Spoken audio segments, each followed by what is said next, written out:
Hi, it's Steve. Today we'd like to show you how to change the manifold on your dishwasher. On this particular style of dishwasher, the middle spray arm uses a manifold to feed water to the spray arm. If it's cracked or broken, you won't get a good wash. It's a really easy job to change though, so let me show you how we do it. Now to do this repair, we'll need to remove the upper rack, so take all of the items off of that rack. And to pull the rack out of the dishwasher, we'll need to remove the rack stops. So to remove this style of rack stop, we're simply going to depress the top of that and push it up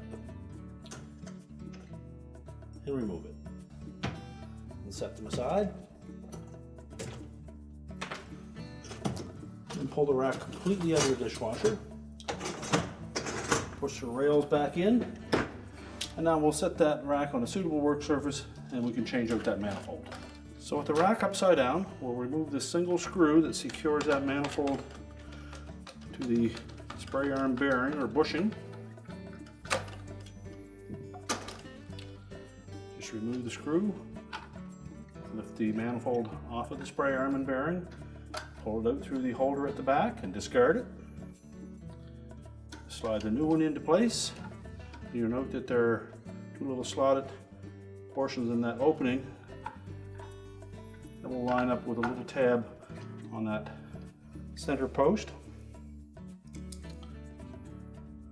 So it should sit flush. Reinstall the retaining screw and tighten it. And now we're ready to put it back in the dishwasher. So to reinstall, we'll just open that dishwasher up completely, pull the rails all the way forward, and engage the rear wheels first.